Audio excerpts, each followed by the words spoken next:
सास का मायका प्रेम। रिद्धि की सास को हर वक्त अपने मायके का गाना गाने की आदत थी। अरे बस करना माँ, मामा का ये किस्सा तो 50 बार पहले भी सुना चुकी है। अरे हाँ, तो क्यों ना बताऊं। तेरे चाचा तो उस वक्त हाथ झाड़ कर खड़े हो गए थे।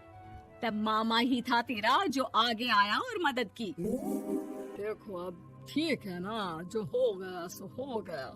क्यों एक बात को हमेशा गाती रहती हो। अब तो बहू घर आ गई है, उसे तो सबको मान कर चलना है ना, कि सिर्फ सास का मायका ही समझेगी वो। तभी वहाँ रिद्धि आ जाती है। माँ, आज मैं घर जा सकती हूँ? माँ को मेरी बहुत याद आ रही है। शादी के बाद एक बार भी नहीं गई। हाँ तो कौन जाता है। अरे मेरी शादी के बाद जब मैं विदाई होकर आई, इतना बड़ा ससुराल मेरा, खाने वाले 10 लोग और बनाने वाली मैं सिर्फ एक। ऐसा लग रहा था जैसे सिर्फ खाना बनाने के लिए ही ब्याह किया है। वो तो मेरा भाई था, गांव से एक काम करने वाली चाची को भेज दिया जो मेरा हाथ पटाती थी, और उसको पैसा, खाना, कपड़ा, रहने के लिए कमरा, वो सब किसने दिया था? तुम्हारे भाई ने। ये मामला रोज का था।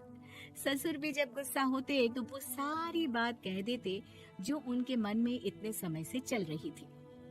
मेरा भाई, भाभी, भतीजा, भतीजी सब छुड़वा दिया। मैंने जीवन भर सिर्फ तुम्हारे परिवार वालों से निभाया, लेकिन अब भी चैन नहीं है तुमको। बहू के सामने सास को लगा कि उसकी बेइज्जती हो रही है। अब सुन बहू, अपने कमरे में जा, कहीं नहीं जाना मायके वायके। घर का काम कौन करेगा? पड़ोसन। बहू समझ जाती है मामला गर्म चल रहा है। कमरे में जाने में ही भलाई है। कमरे में क्या है? तुम्हारी माँ हर वक्त चिक चिक चिक चिक करती रहती है। कल ताई मिली थी तुम्हारी मुझे, लेकिन मजाल है सासू माँ की उन्होंने एक बुराई की हो, लेकिन सासू माँ हाँ, जब देखो तब ससुराल के लोगों की बुराई करती रहती है। बेचारे पापा जी कितना मिस करते हैं अपने घर वालों को। मेरा तो बड़ा मन करता है कि ताऊ जी, चाचा जी और सब मिलकर रहे, ना साथ रहे लेकिन आना जाना तो ठीक से रखे। हिंदुस्तान और पाकिस्तान एक हो सकता है, लेकिन चाचा और ताऊ के परिवार के साथ हम लोगों का मिलन ना जी ना, कभी नहीं हो सकता। ये बात है। देखिए मेरे साथ ना ज्यादा चैलेंज मत करिएगा। ऐसा कोई काम नहीं है जो मैं नहीं कर सकती। ससुर जी जो कि बहू की बात सुन रहे थे सामने आ जाते हैं। अरे बेटा, तू ये कर सकती है तो प्लीज मेरा परिवार किसी तरह मुझसे मिलवा दे। सारी जवानी तो मैंने किसी तरह काट ली, लेकिन जीवन के इस पड़ाव पर बहुत याद आती है मेरे परिवार की। हाँ हाँ पिताजी, आप चिंता मत करिए, बस मेरा साथ देते रहिए आप दोनों।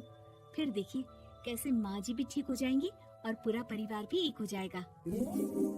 थोड़ी देर बाद बहू सामान लेकर घर से निकल रही होती है कि मना किया था ना तुझे मायके जाने के लिए, फिर क्यों जा रही है? बहू कुछ कहती इससे पहले ही बेटा बोलने लगता है।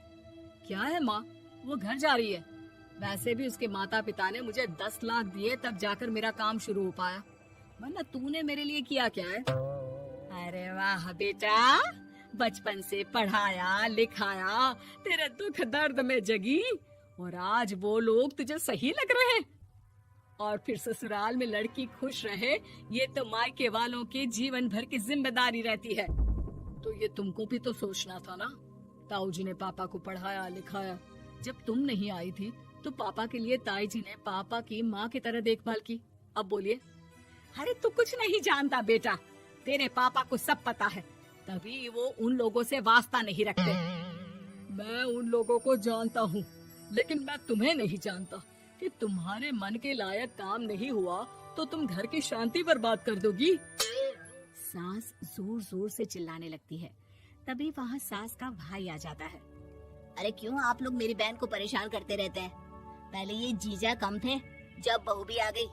बहन, मैंने तो 30 साल पहले ही बोला था, अपना हिस्सा ले और छोड़ इन लोगों को, चल अपने साथ।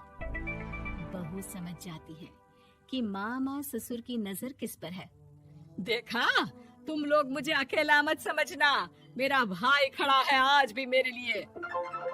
बहू मायके जाती है और आते वक्त साथ में एक नौकरानी ले आती है। अरे बहू, कुछ खाने को दे दे। अरे आंटी, क्यों भाभी को परेशान करती रहती हो? उनके भाई ने मुझे जिम्मेदारी दी है। किसी भी चीज की परेशानी नहीं होनी चाहिए भाभी को। जो चाहिए मुझे बोलने का। आय हाय, बहू के मायके वालों का इतना दखल। ये मेरा घर है, कोई कल का आए इसे पूरा कैप्चर कर ले, ये बर्दाश्त नहीं होगा मुझसे। क्या हो गया सासू माँ? क्यों सुबह सुबह चिल्ला रही हैं? चमेली, ओ चमेली, क्या कहा था मेरे भाई ने तुझे? अरे दीदी बहुत तेज है आपकी सासू माँ। मैंने तो बोला कुछ चाहिए तो मांग लो मुझसे। अरे निकल यहाँ से, घर को रेलवे स्टेशन बना रखा है, जो देखो वो घुमा जा रहा है यहाँ से वहाँ। ये कहीं नहीं जाएगी। ये जाएगी तो घर का काम कौन करेगा? मैं। हाँ, और क्या करती है बहुएं? घर का काम ही तो करती है, इसमें नया क्या है? तभी वहाँ ससुर जी आ जाते हैं। हाँ, तो यही बात तो तुम्हें भी समझनी चाहिए थी ना। आज बहू के मायके से नौकर आ गया तो तुम्हें बुरा लग रहा है? अरे तो उस वक्त गर्मा गर्म खाना तो सबने खाया ना। ऐसा तो नहीं है कि मेरे मायके का नौकर था तो सिर्फ मेरे लिए बनाता था। अरे निकालो इसे, फिलहाल बाद में बात करती हूँ। सास का गुस्सा जोर से नौकरानी पर फूटता है। तभी वहाँ बेटा सामान के साथ आकर खड़ा हो जाता है। चलो रिद्धि, तुम ठीक बोलती हो। मेरी माँ को तो हम लोगों की कोई फिक्र है ही नहीं, ये तो सारा दिन सिर्फ अपने बारे में सोचती है। और देखिए, मैं अब से कह रही हूँ कि अब से इस घर की तरफ आपको देखना भी नहीं है। नहीं आना आज के बाद इन लोगों से मिलने। हाँ, बस कभी कभी दिन में 2 बार मिलने आ जाओ। नहीं, बिल्कुल नहीं। ससुर झूठा नाटक करते हुए। मेरी बीवी ने मुझे मेरे ही परिवार से दूर कर दिया, आज बहू मेरा इकलौता बेटा दूर कर रही है। हाय, कैसे जीऊंगा मैं? वाह, वो भाई जो आपको बेटे की तरह मानता था, उन्हें छोड़ने में तो दुख नहीं हुआ। आज खुद का बेटा छोड़कर जा रहा है तो कैसे जीऊंगा? बड़े आए। अब सास समझ चुकी थी कि उससे गलती क्या हुई है। मुझे माफ कर दे बहू, अब मेरी समझ में आ गया कि अपनों से दूर कर बीवियां पति का भला नहीं बल्कि उन्हें जीवन में अकेला कर रही है। मुझे माफ कर दे, मैं अब सबसे माफी मांग लूंगी। ससुर जी दूर से बहू को थम्स अप दिखाते हैं।